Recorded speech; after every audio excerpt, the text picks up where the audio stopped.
Écoutez, merci beaucoup et merci surtout de cette invitation. Donc effectivement, je vais vous parler de cette bataille peu connue et qui pourtant, à mon avis, est un moment charnière dans l'histoire de France par paradoxalement le fait qu'elle n'a rien changé, alors qu'effectivement, comme l'avait dit Gauthier Aubert, historien qui a travaillé sur l'année 1709, c'est l'année où le royaume de France a failli s'effondrer en raison d'une catastrophe militaire, c'est l'année où le système politique et social français est entré en ébullition et par le fait d'un certain nombre d'éléments, et notamment cette bataille de Malplaquet, le système monarchique a tenu, le royaume de France a tenu, et il y a eu même une véritable résilience du royaume qui lui a permis de sortir sans trop de dommages d'une situation qui était pourtant presque désespérée. Donc Malplaquet, c'est l'histoire vraiment de ce point de bascule.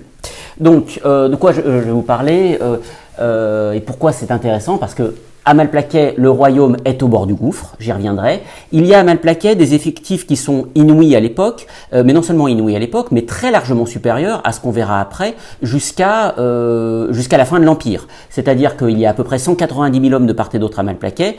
C'est beaucoup plus qu'à Valmy, c'est même plus qu'à Austerlitz ou à Waterloo. Donc en fait, on a l'image d'une guerre en dentelle au XVIIIe siècle, et d'armées de princes, image d'ailleurs léguée beaucoup par Clausewitz, d'armées de princes qui n'intéressaient pas beaucoup le peuple. En réalité, du moins en termes de la mobilisation du royaume, c'était tout aussi comparable à la levée en masse de la Révolution française. C'est une bataille meurtrière et indécise, et qui pourtant, par son caractère indécis même, permet, alors que c'est plutôt une défaite, pas une franche défaite, mais plutôt une défaite, de se transmuer en victoire avec des mécanismes dont je reparlerai.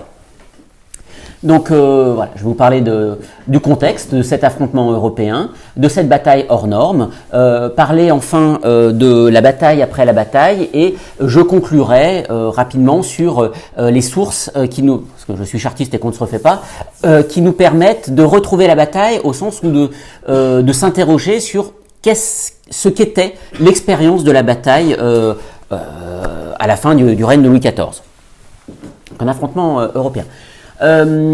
Certains le reconnaissent, c'est Charles II, roi d'Espagne.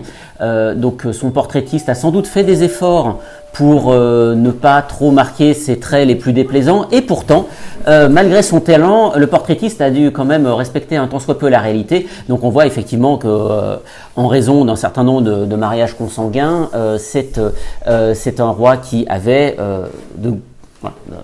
un certain nombre de défauts physiques, mais aussi des défauts moteurs, des défauts psychologiques. Et ce roi, Charles II, qui était surnommé l'ensorcelé, était, jusqu'à 1700, date de sa mort, le souverain d'un empire, comme on l'a dit, sur lequel le soleil ne se couchait jamais.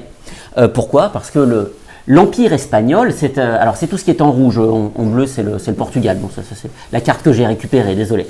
Donc l'Empire espagnol, c'est évidemment la péninsule ibérique, moins le Portugal, en tout cas en 1700, mais aussi de très vastes territoires en Europe. Donc on voit en fait la moitié de l'Italie, c'est-à-dire le royaume, Naples et la Sicile, la Sardaigne, le Milanais, une bonne partie des Pays-Bas, les Pays-Bas méridionaux, c'est-à-dire ce qui est à peu près aujourd'hui la Belgique, et surtout, bien entendu, ce fameux empire outre-Atlantique, donc les Amériques avec les flottes d'argent qui reviennent des mines du Pérou, et les Philippines. Donc c'est un gigantesque empire, et en même temps c'est un empire qui est affaibli, à la fois militairement et financièrement, et surtout par le fait d'avoir eu à sa tête pendant très longtemps un roi globalement très diminué. Donc quand il meurt en 1700, évidemment, ça excite les convoitises. Je vous épargne tous les détails de la généalogie, mais il y a deux principaux candidats. Le premier, c'est, je dirais même, on va commencer par la droite, le premier c'est Charles VI, qui est un Habsbourg, donc de la même famille que Charles II, mais c'est les Habsbourg de Vienne, alors que Charles II évidemment est un Habsbourg de Madrid. Et alors quand je dis Charles VI, excusez-moi, c'est marqué c'est l'archiduc Charles qui deviendra l'empereur Charles VI, et il est le fils de l'empereur Léopold. Donc c'est vraiment les deux branches qui historiquement sont cousines et qui se sont séparées après l'abdication de Charles Quint. Donc la logique voudrait que le trône revienne dans la famille. Mais il y a un outsider, en quelque sorte, c'est Philippe V, duc d'Anjou puis roi d'Espagne, qui est le petit-fils de Louis XIV. Et en fait, c'est cet outsider qui va être choisi, parce que comme l'Empire espagnol est fragile, on craint qu'il ne soit fractionné entre différents candidats. Et donc, on considère que Louis XIV, avec la France, qui est à l'époque le pays le plus peuplé et le plus puissant militairement du continent, saura défendre cet empire. Et donc, évidemment, tout ça déclenche une conflagration européenne, puisque personne ne veut un gigantesque, un monstre géopolitique, donc c'est tout ce que vous voyez en bleu, hein, la France et l'Espagne, alliés, alors c'est aussi le bleu assuré, c'est ce qui va être perdu à l'issue du conflit, alliés à la Bavière, mais évidemment face à ce géant géopolitique, se constitue une grande alliance qui réunit une bonne part des pays d'Europe, donc les trois principaux acteurs étant l'Angleterre qui devient au cours du conflit le Royaume-Uni, les Provinces-Unies, donc ce qu'on appelle aujourd'hui les Pays-Bas, et bien entendu l'empereur, rejoint par un certain nombre de princes allemands et ensuite par le duc de Savoie et le Portugal. Donc on voit que à part le Vatican, Venise et la Suède et la Russie qui se battent entre eux, à peu près toute l'Europe, et les Suisses évidemment qui restent neutres, à peu près toute l'Europe est prise dans cette déflagration européenne. Alors le calcul était que la France saurait défendre l'Empire espagnol. Ce calcul n'était pas très bon, parce qu'il se trouve que il y a au début du conflit, dans la première moitié du conflit, une série de défaites retentissantes des Français. Donc à Blenheim en 1704, ils perdent la Bavière. À Ramillies, dans l'actuelle Belgique en 1706, ils perdent justement quasiment l'ensemble des Pays-Bas espagnols. À Turin, la même année, ce qu'on a appelé donc l'annus horribilis pour les Français, ils perdent l'Italie du Nord, très vite suivie par l'Italie du Sud, ça fait beaucoup en une seule bataille, et en 1708, ils perdent la bataille d'Audenarde et ensuite ils vont perdre Lille. Et le plus fascinant, c'est qu'à chaque fois, il n'y a que deux personnes, qu'on a appelées justement Castor et Pollux en raison de leur très grande amitié, donc le duc de Marlborough et Eugène, j'y reviendrai. En revanche, du côté des généraux français, évidemment, ça change, parce qu'à chaque fois qu'un général est battu, Louis XIV essaye d'en envoyer un autre, qui se fait battre de rechef. Donc on a un certain nombre de maréchaux, un prince électeur, le neveu du roi, le duc d'Orléans, le petit-fils du roi, le duc de Bourgogne, le duc de Vendôme, descendant par bâtardise d'Henri IV. Enfin, il y a beaucoup de monde et ils sont tous systématiquement battus. Donc ce qui fait que si on se rapproche de la Belgique, la situation du front en 1702, donc au début du conflit, c'est logiquement les territoires espagnols sont couverts par l'armée française, et puis à force de perdre des batailles, on se retrouve dans cette situation en 1708 où on voit on est à peu près sur la frontière française, à l'exception de Lille qui vient d'être prise. Mais la bonne nouvelle pour les Français, c'est que ce qu'on appelle la frontière française, c'est aussi la fameuse ceinture de fer de Vauban. Alors quand on parle de ceinture de fer, c'est une double ligne de forteresse. Donc la première ligne, c'est les petites étoiles vertes. La deuxième ligne, c'est les petites étoiles bleues. Alors pourquoi alors évidemment, on sait que Vauban a construit des forteresses un peu partout, ce qui permet d'animer le tourisme local sur toutes les provinces, toutes les régions frontières de la France aujourd'hui, mais il y en a surtout évidemment dans le nord de la France. Pourquoi ? Parce que non seulement le nord de la France, vous le savez, c'est relativement plat, hein, c'est plus difficile de défendre la Belgique que les Alpes, et aussi il y a des cours d'eau, mais ces cours d'eau sont en fait des voies de pénétration et non pas des voies de défense. Le Rhin protège la frontière, en revanche l'Escaut ou la Meuse permettent à des troupes d'invasion de progresser justement en utilisant les voies d'eau pour transporter par exemple de l'artillerie. Donc c'est pour ça qu'on construit des forteresses, parce que quand on tient une forteresse, ça permet d'empêcher justement l'invasion par les voies d'eau et un assaillant qui voudrait s'emparer du territoire français est forcé de prendre une forteresse pour ensuite continuer le long de la voie d'eau parce que l'artillerie évidemment est très lourdes à l'époque, donc transporter de l'artillerie par chevaux c'est compliqué, par voie fluviale c'est beaucoup plus simple, et c'est pour ça qu'on doit prendre les places les unes à la suite des autres. Et évidemment, si on laisse une place adverse à l'arrière de son dispositif, c'est toujours dangereux puisque ces lignes de communication ne sont pas protégées. Et en fait, quand nos Castor et Pollux, Eugène et Marlborough arrivent sur la frontière française à partir de 1709, ça deviendra beaucoup plus difficile, et c'est ce qu'on va voir. Moyennant quoi, quand même, toutes ces défaites ont entraîné une crise politique et diplomatique terrible en France. Donc, bien entendu, crise financière, parce qu'à force de perdre des armées, il faut payer pour les reconstruire, et comme Marlborough et Eugène les redétruisent, il faut encore remettre de l'argent au pot pour les reconstituer à nouveau. Ça coûte un peu cher. Les Français n'ont pas les remarquables instruments de crédit qu'ont les Anglais et un peu les Hollandais avec la Banque d'Angleterre notamment. Par ailleurs, ils ont une catastrophe supplémentaire qui est à la fois un choc climatique mais aussi un choc psychologique parce que ça ressemble furieusement à un châtiment divin, c'est ce que dit très bien Saint-Simon du reste. C'est le Grand Hiver de 1709. Donc le Grand Hiver, effectivement, c'est la pire période de ce fameux petit âge glaciaire, mais il faut imaginer qu'en une seule nuit, du 5 au 6 janvier, on perd 20 degrés dans Paris, à peu près 20 degrés dans toute la France, sauf en Bretagne, et effectivement, alors si on en croit Saint-Simon, mais là-dessus, il n'a pas forcément exagéré, de domaines où il faut le prendre avec précaution, mais là-dessus, d'autres sources disent qu'effectivement le vin gèle dans les verres et gèle dans les caves, en fait, et c'est pas tant le caractère spectaculaire de la chute de 20 degrés, mais le fait qu'il y ait à la fois des gels et du dégel, ça détruit près de 90% des récoltes du royaume. Donc on a, quand on a gardé des registres d'abbayes, par exemple, on voit qu'effectivement la récolte de 1709 est divisée par 10 par rapport à celle de l'année précédente. Donc évidemment, pour un pays qui non seulement vit naturellement de grains et qui n'a aucun contact maritime avec les foyers traditionnels d'approvisionnement, comme par exemple le Levant ou la Baltique, parce que les routes maritimes sont coupées par les Anglais qui se font un plaisir d'intercepter les convois, les Anglais et les Hollandais. C'est une famine effroyable, et donc en 1709-1710, il y a à peu près une surmortalité de 600 000 hommes. Non, sur un pays de 20 millions d'habitants, ça n'est pas rien. Alors, le côté positif là-dedans, c'est que le seul endroit où on mange très très mal, mais où on mange encore un peu, c'est l'armée. Donc ça permet à l'armée de regonfler ses effectifs. Donc alors quand les Alliés voient ça, alors ils sont convaincus qu'il suffira d'appuyer un peu, encore un coup et le château de cartes va s'effondrer. Donc Godolphin, qui est le grand trésorier, à peu près l'équivalent, il a un rôle à peu près de Premier ministre britannique, explique que la France est un royaume croulant, et Heinsius, qui est le grand pensionnaire, donc là encore très schématiquement un grand Premier ministre hollandais, explique que Paris ressemble davantage à une ville de garnison de frontière qu'à la capitale d'un grand et florissant royaume.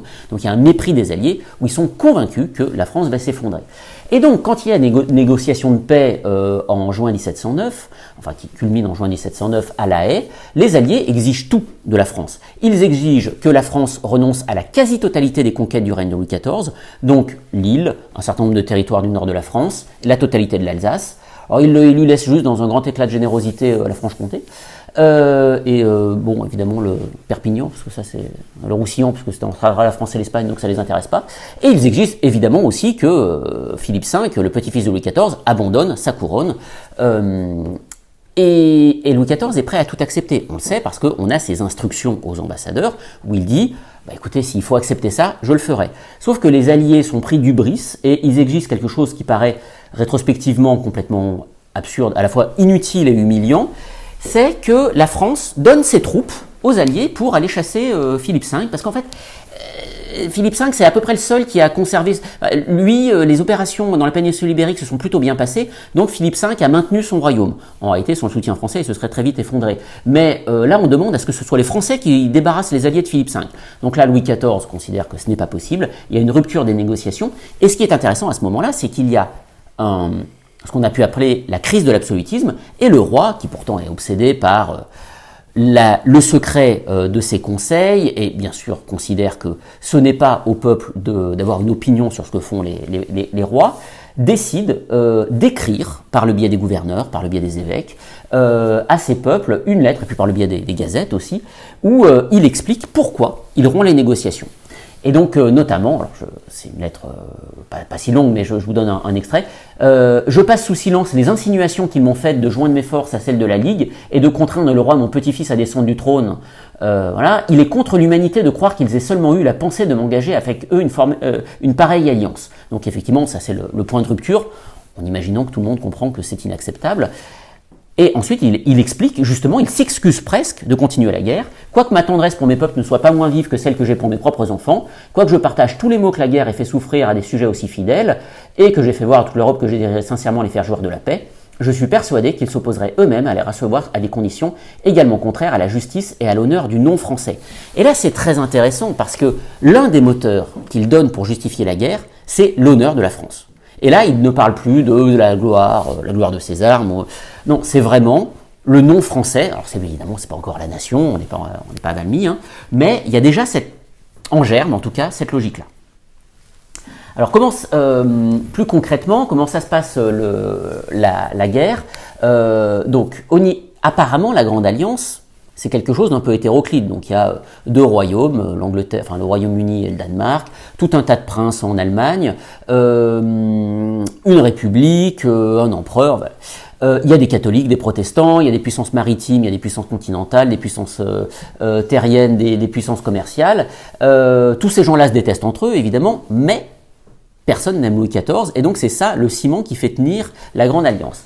Et ce qui fait tenir, c'est cette espèce de méfiance viscérale vis-à-vis de la puissance française, la trop grande puissance française, le manque d'équilibre, mais aussi ces trois hommes, donc de gauche à droite, le duc de Marlborough, donc pour l'Angleterre, pour le Royaume-Uni, le prince Eugène pour l'Empire, et Antonio Heinsius, grand pensionnaire des Pays-Bas, qui n'est pas un militaire, mais qui est pour les Provinces-Unies, la Hollande, qui en fait, en négociant tous les trois, et évidemment avec d'autres acteurs, on a parlé d'un triumvirat, c'est évidemment un terme exagéré, mais c'est eux qui arrivent à s'accorder systématiquement sur les plans de bataille. On connaît la phrase de Foch, hein, depuis que j'ai dirigé une coalition, je n'ai plus d'admiration pour Napoléon, et ces trois hommes ont réussi justement à diriger une coalition.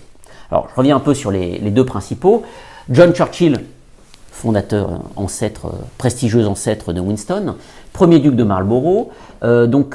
C'est une carrière unique en Europe sous l'Ancien Régime, dans le domaine militaire. Il n'y a pas, en tout cas en Europe occidentale, ça se trouve en Russie mais pas ailleurs, de personnage qui vient de la toute petite noblesse, de la gentry, et qui arrive au sommet des honneurs et des fonctions. Donc il arrive même à être prince souverain d'empire. J'ai bien cherché, sur tout l'Ancien Régime, ça n'existe pas dans toute l'Europe. Et alors il y arrive grâce à son ambition sans limite, des vrais talents militaires, diplomatiques, mais une capacité à intriguer et à trahir qui est aussi tout à fait remarquable. Alors, il cumule trois grandes fonctions. Capitaine général des forces de la reine Anne, donc chef de toutes les troupes anglaises et aussi des troupes anglo-hollandaises aux Pays-Bas, diplomate plénipotentiaire et membre du cabinet et de la Chambre des Lords. Donc armée, diplomatie, politique, quand vous mélangez les trois, ça donne quelqu'un d'assez puissant. Et militairement, c'est un chef à la fois agressif et manœuvrier, c'est quelqu'un qui aime la bataille, qui préfère faire des batailles par rapport à des sièges, qui arrive très souvent à franchir les lignes au nez et à la barbe des Français, et Voltaire l'a qualifié d'homme le plus fatal à la grandeur de la France qu'on ait vu depuis plusieurs siècles. Ce n'est pas totalement faux. De l'autre côté, côté impérial, c'est le prince François-Eugène de Savoie-Carignan. Donc lui, c'est un personnage intéressant. C'est un prince. Alors il descend des Bourbons par sa grand-mère paternelle. Il est le petit-neveu de Mazarin, donc le fils d'Olympe Moncini, la nièce de Mazarin. Donc c'est la très haute noblesse, évidemment. Il ne vient pas de nulle part, mais comme sa mère a trempé dans l'affaire des poisons, ancienne maîtresse de Louis XIV, brouillée avec Louis XIV, a trempé dans l'affaire des poisons. Quand le jeune prince Eugène demande à Louis XIV un régiment, et que par ailleurs le prince Eugène est petit, à moitié bossu, malingre, Louis XIV se moque de lui en lui disant qu'il veut bien lui donner une abbaye, mais un régiment, il ne voit pas très bien ce qu'il en ferait. Le prince Eugène, lui, savait très bien quoi faire d'un régiment, donc il est vexé, il s'enfuit lutter contre les Turcs, et alors il a une carrière fulgurante, donc ça c'est un poème anglais qui le dit, couronné de plus de victoires que d'années, parce que de fait, c'est pas le plus, il n'a pas l'air très jeune parce qu'il n'est pas très gracieux, mais il a une quarantaine d'années quand la guerre éclate. Il est beaucoup plus jeune que tous ses adversaires. Et il gagne tout, il gagne des batailles spectaculaires contre les Turcs et ensuite contre les Français. Et il devient président du Conseil aulique de la guerre, donc le conseil qui dirige les armées sous l'empereur. Et ce qui est intéressant, bon, il est agressif et manœuvrier, comme Marlborough, et il y a très peu, là encore, d'exemples dans l'histoire où vous avez dans deux armées différentes, deux chefs de niveau égal qui se disputent la gloire militaire et qui s'entendent bien. Généralement, ils se jalousent.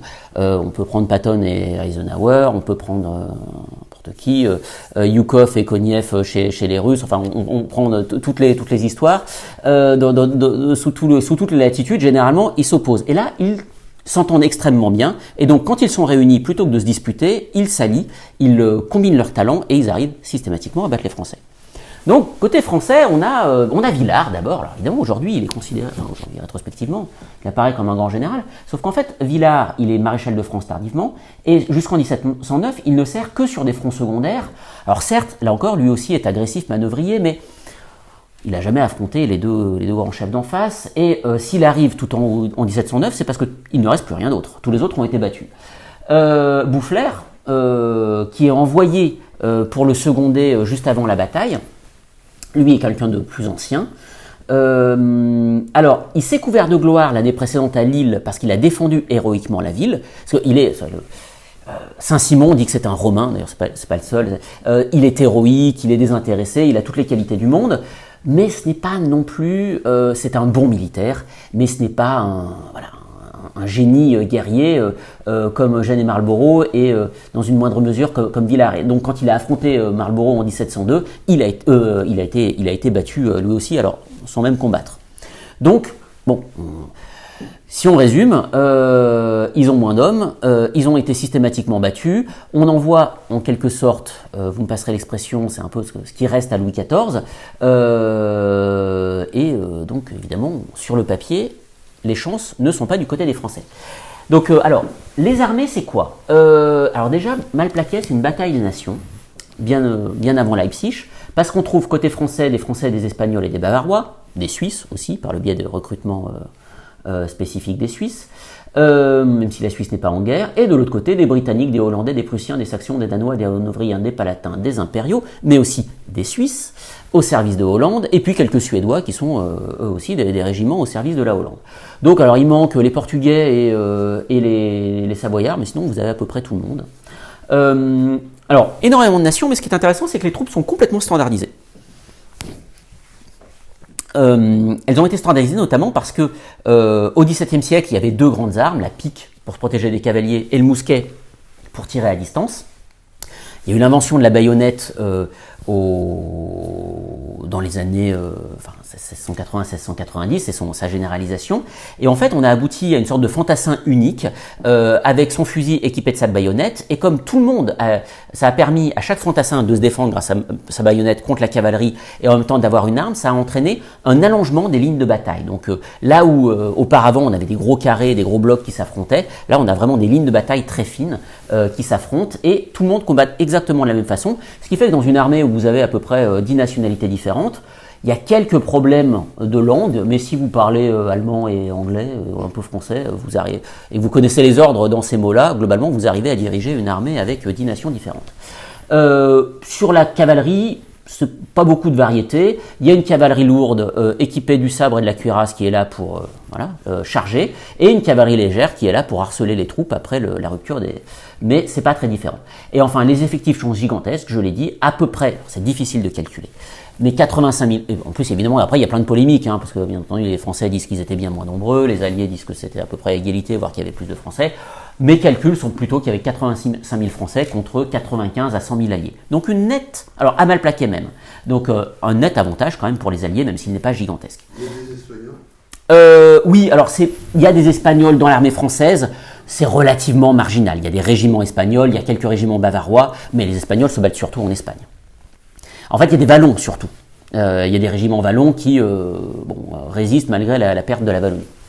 Et ce qui est intéressant, c'est qu'il y a vraiment un sens du caractère critique de cette bataille. Donc, ce que vous voyez derrière, vous voyez pas très bien, désolé, c'est ce qu'on a appelé les monnaies de siège qui ont été frappées par Boufflers, donc vous voyez 1708, lorsque l'île était assiégée. Alors évidemment l'île est assiégée, il n'y a plus de contact avec l'extérieur, donc on fait fondre du cuivre, donc ça n'a aucune valeur, mais dans un écosystème, dans un espace fermé comme la ville de Lille, c'est la monnaie qui avait cours, et c'est écrit pro defensione urbis et patriae, pour la défense de la ville de Lille et de la patrie. Donc là encore, on parle de la défense de la patrie en 1708.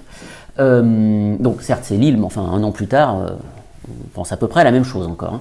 Madame de Maintenon, quand elle écrit à Villars en juin 1709, quand la campagne démarre, si l'Europe entière a les yeux ouverts sur vous, jugez ce que font les nôtres. Donc tout le monde dans le royaume, en tout cas à Versailles, dans les élites, et on sait aussi chez la population locale, en tout cas, c'est très difficile de savoir ce que tout le monde pensait à ce moment-là, mais on a des registres de curés du nord de la France, et eux ont envie de rester français. Et donc on voit qu'ils s'inquiètent évidemment de ce qui va se passer, d'autant plus que le village de curé dont je parle est brûlé juste avant Malplaquet, parce que forcément quand on est en terre d'occupation, on en subit les conséquences généralement.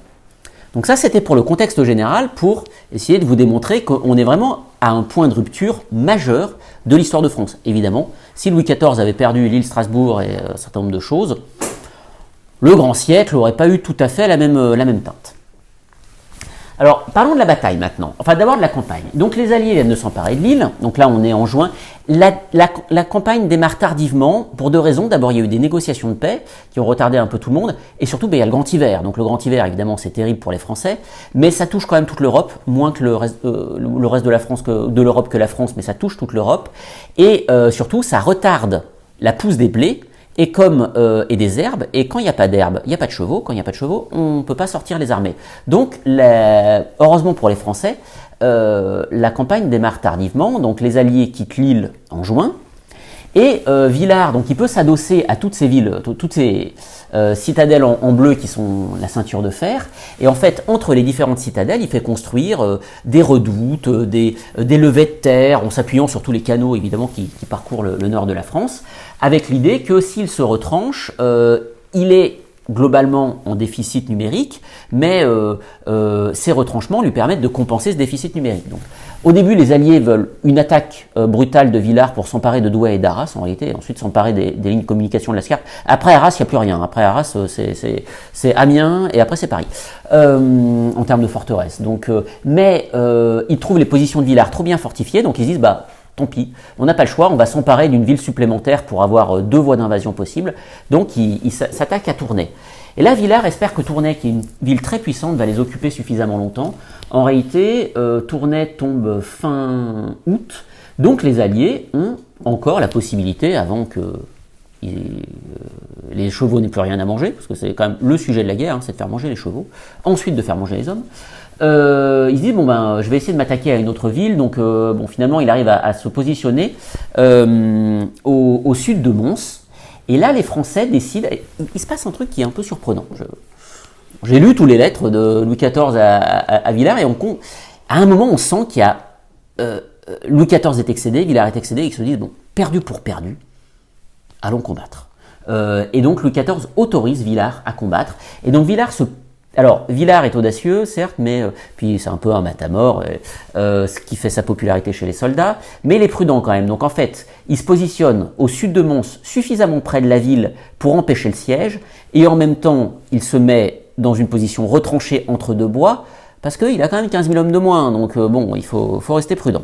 Et donc ça s'est mal plaqué. Alors les représentations de l'époque, ça ressemble à ça. On voit bien les positions dans les deux bois. Les représentations de mon livre, c'est plutôt ça. Donc on voit à gauche, alors je parle de la gauche des Français, évidemment, on va rester chauvin sur la position du champ de bataille. À la gauche des Français, c'est le bois de Sars, qui est un bois un peu clairsemé, donc où les troupes peuvent évoluer difficilement, mais peuvent évoluer.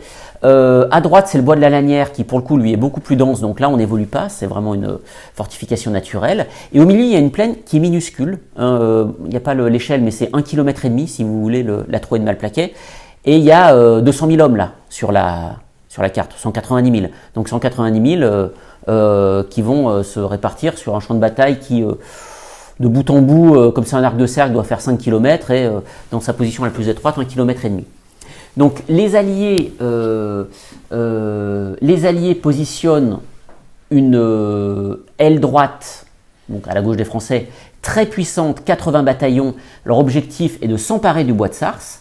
Parce que, alors, j'ai oublié de dire quelque chose. Les Français, évidemment, font fortifier le tout. Donc fortifier, ça veut dire... Alors, ils sont arrivés le 9 septembre, donc ils ont eu 2 jours pour fortifier l'ensemble. Donc ça veut dire qu'ils prennent leur pelle, ils lèvent des redoutes, donc des fortifications de campagne en terre et en bois sur l'ensemble de la trouée, donc 1,5 km.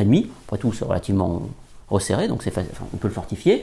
Ils installent des palissades, des abattis à différents endroits du bois, et donc c'est vraiment, comme le dit l'un l'historien du prince Eugène, on ne peut refuser au maréchal de Villars la gloire d'avoir fait ses dispositions et ménager ses avantages avec autant d'habileté qu'un général put jamais le faire. C'était tout ensemble une espèce de gueule infernale, un gouffre de feu, de soufre et de salpêtre, d'où il ne semblait pas qu'on puisse approcher sans périr. Donc effectivement, l'idée c'est de construire un coupe-gorge où les Alliés vont s'engouffrer pour les massacrer.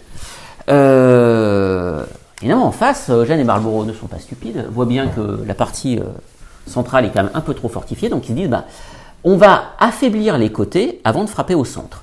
Donc ils créent à gauche une très puissant point gauche, à leur gauche, à gauche française. Ils ont beaucoup moins de troupes à droite, alors on ne sait pas très bien pourquoi, si c'était censé faire diversion, s'ils devaient attaquer ou pas, il y a eu des tas de débats ensuite, sur lesquels je ne reviendrai pas. Et au centre, en fait, ils ont quelques troupes, mais qui sont plutôt là pour surveiller, parce qu'ils n'ont pas envie de s'engouffrer dans la gueule d'enfer que Villars leur a préparée. Et alors le paradoxe, et c'est là où les dispositions de Villars, pour être très honnêtement, sont pas très bonnes, c'est que lui aussi fortifie sa propre droite, ce qui fait que il y a un déséquilibre de 2 pour 1 en faveur des Alliés dans le bois de Sars, et de 2 pour 1, mais en faveur des Français, dans le bois de la Lanière. Donc, assez logiquement, quand les opérations se déclenchent vers 8h, 8h30, les Alliés, alors au prix de pertes très lourdes, arrivent à s'emparer du bois de Sars, parce que bon, ils sont à 2 contre 1, ça aide. Par contre, il y a plusieurs offensives, notamment des Hollandais, qui se lancent dans l'attaque qui est des positions forces françaises entre le bois de la Lanière et le bois de Thierry, où ils ont 10 000 morts en 2 heures à peu près. Parce que non seulement les Français sont sur leur barricade, leur tirent dessus, ensuite à bout touchant, donc à 2 mètres, ensuite les accueils à coups de baïonnette, il y a de l'artillerie qui attaque en enfilade, enfin c'est un carnage effroyable, mais il est probable que les soldats hollandais aient été échauffés, comme on le dit à l'époque, avec un peu de schnapps, et ils envoient plusieurs lignes d'assaut successives qui se font toutes intégralement massacrées. Donc c'est effroyable, les pertes sont atroces. Donc vers midi, les Français ont reculé à leur gauche, ont très bien tenu à leur droite. Boufflers, qui tient à la droite, fait peut-être l'erreur de ne pas attaquer, de ne pas contre-attaquer en profitant de son avantage momentané. Bon, c'est pas ce qui se serait passé s'il l'avait fait. Et puis, au centre, il ne s'est rien passé. Et c'est vers midi qu'il y a 2 événements très importants qui vont faire basculer la bataille. Le premier, c'est Villars décide de renforcer son aile gauche, soit pour reconquérir le bois, soit pour au moins résister à la poussée des Alliés.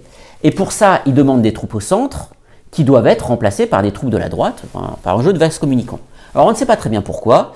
Villars ne discute jamais avec Boufflers directement, c'est sans doute une erreur, ça lui a coûté cher. Il doit envoyer un aide de camp, je ne sais pas, enfin il s'est perdu, je ne sais pas ce qui s'est passé. Mais les troupes du centre se déplacent vers la gauche, et les troupes de la droite restent dans leur position. Et à ce moment-là, Villars lance la contre-offensive et il est blessé. En fait, il y a un groupe d'officiers généraux qui est pris à partie par des tireurs, et donc il y a deux généraux français qui meurent sur le coup, plusieurs qui sont blessés. Villars a le genou fracassé, il tombe de cheval, il demande à être remonté, et puis de douleur, il s'évanouit, donc on est forcé de l'évacuer.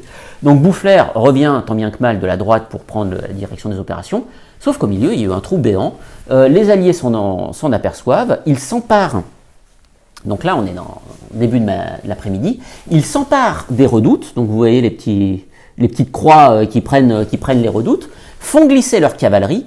Derrière, la cavalerie française attendait, parce qu'évidemment, Le problème de la cavalerie française, c'est que c'est la meilleure partie de leur armée. L'infanterie française est généralement moins bonne que celle des Alliés, et la cavalerie est généralement meilleure. Sauf qu'évidemment, quand vous êtes sur des abattis, des bois, tout ça, vous ne pouvez pas vous servir de votre cavalerie, mais Villars a fait ça pour bénéficier quand même de la protection du terrain. Donc les Alliés font passer toute leur cavalerie, et là il y a un gigantesque combat de cavalerie. Il faut imaginer 25 000 hommes de part et d'autre qui s'affrontent sur 1,5 km. Donc c'est plus qu'à Hello.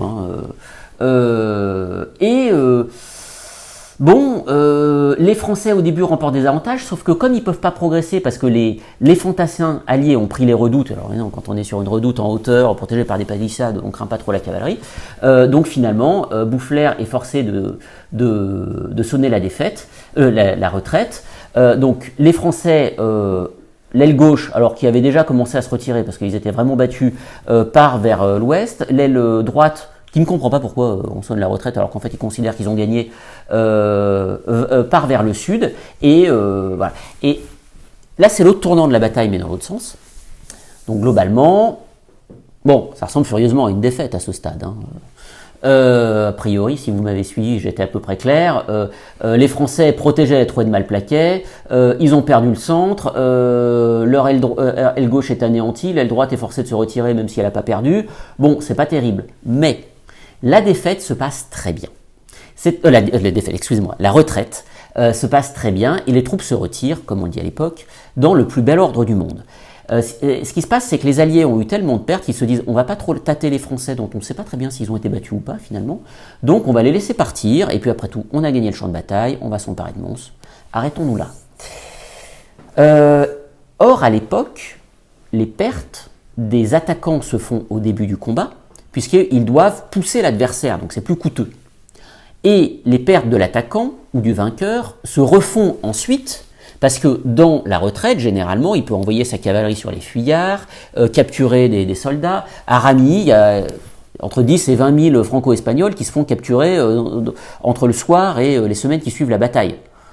Bah là, il y a 500 prisonniers. Bon, vous voyez tout de suite qu'entre 20 000 et 500, c'est moins intéressant. Et 500 prisonniers sur une armée de 85 000 hommes, c'est pas non plus, c'est l'épaisseur du trait. Donc là où les Alliés avaient eu des pertes énormes, surtout à droite, mais en général, que j'ai estimé, on va dire, à 20 500 hommes, 21 000 hommes, on va dire.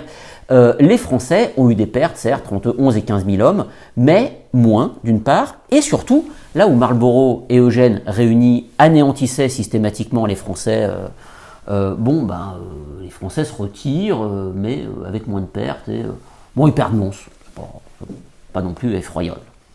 Donc, voilà, j'ai commencé à anticiper sur le passage d'après, la troisième partie. C'est donc une bataille indécise. Donc d'un point de vue tactique, les coalisés sont les maîtres du champ de bataille, mais ils ont subi, selon, alors si c'est l'hypothèse haute, l'hypothèse basse, presque 2 fois plus de pertes, et en tout cas beaucoup plus de pertes.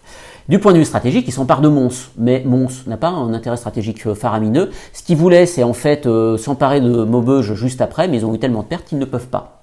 Et donc les Français sont très heureux, et il y a une vraie véritable désillusion chez les coalisés. Et donc Boufflers écrit une lettre au roi en disant vous avez vu le malheureux succès de la bataille de Malplaquet. Alors prochaine fois que vous raterez quelque chose, vous pourrez parler d'un malheureux succès. C'est très élégant. Voilà, bon, ça veut dire que c'est une défaite, mais quand même, on en est fiers. Alors que chez les coalisés, qui expliquaient que la France était un royaume croulant, il suffisait d'appuyer dessus et ça allait s'effondrer. Bon, ils ont perdu 1 000 hommes, sans compter ce qu'ils ont perdu à Tournai, donc près de 30 000 hommes sur toute la campagne pour... Tournai, c'est une grosse ville, mais bon, c'est pas très intéressant. Donc ils s'aperçoivent qu'en fait, ça va pas être si facile que ça. Donc, alors, on voit très bien chez Boufflers, donc ça c'est les lettres du service historique de la défense.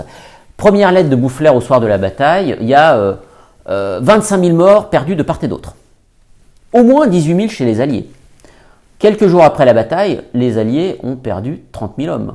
Et alors là, je ne sais plus exactement quand, mais c'est une semaine ou deux, les Alliés ont perdu 35 000 hommes. Alors à chaque fois, heureusement qu'il a arrêté d'écrire, parce que sinon les Alliés finiraient à 80 000 hommes de perdus pour 100 000 engagés. Mais évidemment, il y a une inflation qui à la fois est liée à une sorte d'autoconviction, et en même temps l'idée que, comme on est en négociation de paix, il faut prouver à l'adversaire que continuer la lutte ne sert à rien, et ça sert juste à perdre des hommes et de l'argent. Donc ça, c'est chez les Français, qui sont quand même assez fiers de leur défaite. Goslinga, par exemple, au contraire, qui est... alors, c'est un personnage intéressant. Goslinga, c'est un député, donc un député des États généraux, équivalent d'un député du Parlement, en quelque sorte, ou de représentant en mission dans la Révolution française. Donc, un civil qui suit les armées. Et alors, lui, au début, il écrit à Heinsius, le grand pensionnaire hollandais. Au début, il dit quand même, c'est bien, est-ce peu de choses, prendre 2 des plus fortes places d'Europe et gagner une bataille des plus opiniâtrées et sanglantes qui se soit jamais donnée. Et de fait, c'est la plus sanglante bataille de l'Ancien Régime en Europe occidentale. Il y a des choses affreuses qui se passent entre Prussiens et Russes au XVIIIe siècle, mais si on reste sur l'Europe occidentale, c'est la pire. Jusqu'à, évidemment, la Révolution et l'Empire. Mais après, il dit quand même... vous ne me parlez plus dans vos lettres de la paix, n'y songe-t-on plus, donc on voit très bien qu'en fait ce qu'il veut c'est la paix. Je soupire toujours, et je vous le dis franchement, après elle, la victoire sanglante, au lieu de nous rendre insolents, doit plutôt nous humilier. Ces torrents de sang chrétien répandus me font horreur. Donc on voit très bien qu'il en a assez, et après il dit, mais le roi d'Espagne, vous voulez pas lui donner quelque chose, quand même, donnez-lui Naples pour la paix au plus vite. Donc on voit qu'il y a vraiment une rupture de confiance. Alors il y a un exemple amusant en Angleterre, à l'annonce de la victoire, enfin, oui, c'est une victoire, formellement. La bourse prend 15%. Et quand on a les premières nouvelles des pertes, la bourse dévisse de 15%. Donc là encore, déjà à l'époque, la bourse, c'est vraiment le baromètre de l'opinion. Et tout ça entraîne une sorte de délitement moral, donc que je résume évidemment à grands traits, mais en 1710, c'est un peu le statu quo, toujours des négociations de paix, et les Français ont les mêmes positions, les Alliés ont les mêmes positions, et il ne se passe rien, rupture des négociations. Mais tout au long de l'année 1710, il y a un retournement politique en Angleterre qui culmine avec la victoire des Tories au Parlement. En fait, les Tories, on ne peut pas dire que c'est un parti pacifiste, mais ils sont conservateurs. Et surtout, les Tories, c'est les représentants de la noblesse terrienne qui payent beaucoup d'impôts. Et ils ont assez de payer des impôts pour la guerre. Et ils se disent qu'après tout, les Français ont déjà eu suffisamment de défaites, qu'on est revenu à l'équilibre, faisons la paix au plus vite. Et cette victoire des Tories permet un retournement diplomatique. Là, il y a une splendide trahison de l'Angleterre, où ils trahissent absolument tous leurs alliés au profit de la France. Donc de temps en temps, la perfide Albion a ses charmes. Et en fait, ils signent une paix séparée, secrète, dans le dos de leurs alliés, en se disant « on ne pourra pas tout obtenir, on l'a compris, donc après tout, autant tout obtenir de ce qu'on veut, et après on laissera nos chers alliés se débrouiller pour obtenir ce qu'ils peuvent obtenir ». Et donc, cette trahison, qui n'appelle évidemment, pour eux c'est une négociation, c'est une accélération de la négociation de paix, ce n'est pas une trahison, permet en fait une suspension d'armes britanniques en juillet en 1712, et une victoire, grâce au retrait des troupes anglaises, une victoire des Français à Denain, qui permet un rééquilibrage ensuite de la guerre. Donc évidemment, Malplaquet c'est un élément, il y en a d'autres, c'est pour ça que j'ai mis la mort de l'empereur Joseph Ier, donc c'est le fils aîné de l'empereur, donc son frère cadet, le fils aîné de l'empereur Léopold, et donc l'empereur en titre, et donc celui qui lui succède est celui qui était censé devenir roi d'Espagne. C'est pour ça que j'avais parlé de Charles VI, l'archiduc Charles. Donc bon, les Alliés veulent pas non plus quand même d'un roi d'Espagne qui soit en même temps empereur du Saint-Empire. Enfin voilà. Donc c'est vrai qu'il y a d'autres motifs politiques qui jouent. Il n'y a pas que Malplaquet, mais quand même Malplaquet, on voit qu'il y a vraiment un retournement très fort. Et voilà. Et donc c'est à l'issue c'est parce qu'il y a ce délitement de Malplaquet que cette espèce de défaite tactique, incontestablement, de défaite opérationnelle, au sens où l'enjeu de la bataille de Malplaquet, c'est la ville de Mons, et elle est perdue par les Franco-Espagnols, se transforme progressivement et au fil du temps en succès stratégique. Donc pour conclure, quelques remarques sur quelque chose qui est vraiment au cœur de mon ouvrage, parce que c'est au cœur de ma thèse, puisque j'ai travaillé sur un courant, je me suis inscrit dans un courant historiographique qui s'appelle la Nouvelle Histoire Bataille, où on essaye de comprendre ce qui se passait sur un champ de bataille du point de vue des soldats. En réalité, Malplaquet est un cas d'école très intéressant, alors même parce que c'est une bataille où on ne comprend rien. Malplaquet, vous avez compris, il y a 3 champs de bataille. Il y a la gauche, le centre, la droite, Et les soldats qui sont à droite ne savent pas qu'ils ont perdu quand on leur demande de se retirer. Donc Desbournez, qui est pourtant l'aide de camp du maréchal de Boufflers, donc a priori quelqu'un qui est censé avoir une vision un peu globale du champ de bataille, explique l'irrégularité du terrain, la bizarrerie de la disposition, ont si fort embrouillé les affaires particulières de la journée de Malplaquet qu'il est impossible à un seul officier d'en rendre un compte bien exact, et je doute que monsieur le maréchal de Villars lui-même le pût faire. Donc on voit qu'il est attaché à Boufflers, qui ensuite s'est disputé avec Villars, et donc ça permet aussi de critiquer un peu Villars. In cauda venenum. Mais ce qui est intéressant, c'est que ça permet d'étudier les perceptions sur le champ de bataille, justement parce que c'est un champ de bataille où on ne perçoit pas grand-chose. Alors qu'est-ce qu'on a pour étudier les perceptions sur le champ de bataille? Donc là, évidemment, c'est les registres de Vincennes. On a toute la correspondance entre l'armée et les bureaux de la guerre, mais l'armée, c'est le général en chef, certes, l'intendant d'armée. Alors, dans les lettres de l'intendant, on a les problèmes logistiques, on a la population qui se révolte, on a les soldats qui se révoltent, on a beaucoup de choses, l'état d'esprit, en gros, des troupes et des populations locales, et on a tel officier supérieur, voire officier particulier, qui explique comment il s'est battu pour obtenir une pension, ou je ne sais trop quoi. Et un capitaine, quand il écrit, un capitaine dirige 45 hommes dans l'armée française. Donc vous imaginez que lui, il sait très bien ce que c'est la bataille à la première personne, il est devant ses troupes, et il sait très bien comment ça se passe. Donc on a beaucoup de sources en réalité. Donc celle-là, c'est la fameuse lettre de Boufflers où il parle de ce fameux malheureux succès de l'action du 10 jours. Mais combien ce malheur est accompagné de gloire pour les troupes et les armes de votre majesté. Donc on voit tout de suite que Boufflers, dès le 13 septembre, essaye de renverser la perspective.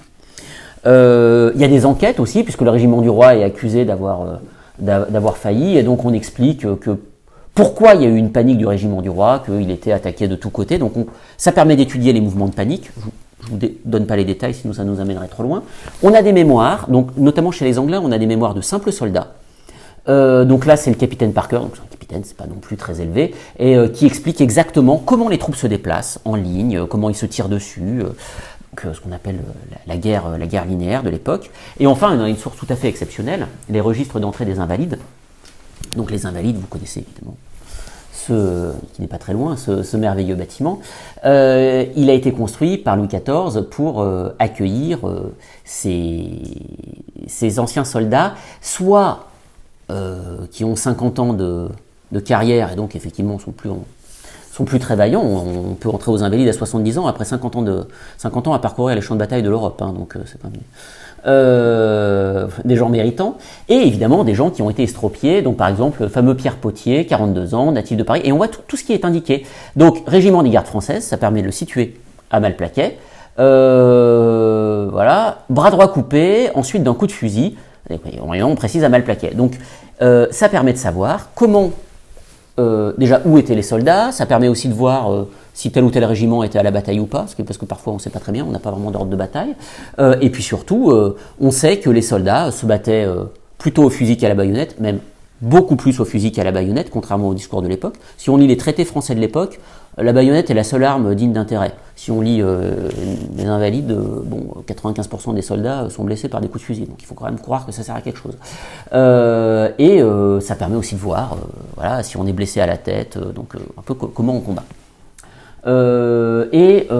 J'avais fait pour une conférence une vision synoptique de toutes les sources. Donc on a une 60aine de récits directs du combat. Donc on voit, en bleu c'est les Français, en vert les Allemands et les Scandinaves, rouge les Anglais, enfin très classique. On voit qu'on a vraiment des sources de tous les pays, de tous les points de vue. Ce qui est intéressant aussi, c'est que dans la Grande Alliance, ils ne sont pas tous d'accord entre eux, voire ils se détestent, donc ça permet d'avoir des points de vue différents. Et puis on a du commandant en chef aux simples soldats, plus la presse, plus des diplomates à l'armée, et on peut comparer les récits entre le lendemain du combat, où on n'a que 15 000 morts chez les Alliés, et les mémoires, je crois que Villars à la fin parle de 40 000 hommes dans ses mémoires, 40 000 perdus chez les Alliés, et 8 000 Français seulement, ce qui évidemment n'a ni rime ni raison. Mais on voit l'inflation mémorielle aussi. Voilà, ça permet d'étudier l'environnement. Pour retrouver la réalité du combat, on peut s'appuyer sur des gravures qui sont largement diffusées à l'époque, et aussi les fameuses tapisseries de Marlborough à Blenheim Palace, où il y a une description très précise des différentes unités. Mais écoutez, alors je conclus quand même. Je conclus par une question. à laquelle je ne réponds pas. Bien entendu, je ne réponds pas dans mon livre, donc désolé pour ceux qui l'ont déjà acheté. Est-ce que Malplaquet est la dernière bataille de la nation en armes ? La première bataille de la nation en armes. Donc, question, est-ce une armée nationale ? Oui, par ses effectifs, beaucoup d'hommes, son recrutement, et parce qu'il y a déjà des formes de conscription. Il y a du volontariat, mais aussi de la conscription, la milice. Mais ce n'est pas l'armée de la nation, c'est encore un instrument au service du roi, c'est pas évidemment au service de cette entité conceptuelle dégagée par la Révolution, ou qui se dégage à partir de la guerre de 7 ans, on va dire, qu'est la nation. Est-ce que cette armée défend la patrie ? Au sein de l'élite, il y a la conscience d'une crise inouïe, je ne suis pas revenu dessus, mais juste avant, au moment de la négociation de paix, la noblesse fond sa vaisselle d'argent pour produire du numéraire. L'appel du 12 juin du roi demande au peuple de faire corps avec le roi. Après, est-ce que ça infuse vraiment dans la population ? C'est pas évident, il y a quelques traces qui disent que oui, quelques traces qui disent que non. En tout cas, les alliés en entendent parler et ils s'en moquent. Pour eux, c'est ridicule. Mais, pas parce que les alliés s'en moquent que ça n'a pas d'effet. Et ça a sans doute de l'effet à côté de la frontière. Et enfin, est-ce que les soldats meurent pour la patrie à l'époque ? Ça évidemment on ne sait pas. On ne sait pas. En fait, il y a toujours trois, mais dans toutes les armées, presque de tout temps, même si c'est très mal pour un historien de dire ça, il y a trois grandes motivations. Il y a la coercition. D'abord, une forme de coercition on s'engage parce qu'on a faim. Et puis, on ne fuit pas parce qu'on a des sous-officiers derrière qui sont prêts à vous tirer dessus, si vous vous enfuyez. Il y a aussi, quand même, si on en croit Villard, une vraie volonté des soldats de se battre pour leur roi. Et il y a aussi, et ça c'est documenté, des sens de camaraderie entre soldats qui justifient justement cette... on combat aussi pour ne pas avoir honte devant les copains du régiment. Donc voilà, on ne peut pas répondre, mais tout ça permet quand même de relativiser ce qu'on a appelé une forme de révolution de la levée en masse de 1793, ou tout ce que Clausewitz a dit sur la nation en armes. En réalité, on avait déjà des formes, proto-formes, de nation en armes en 1709. Écoutez, je vous remercie de votre attention. Et j'en ai fini là.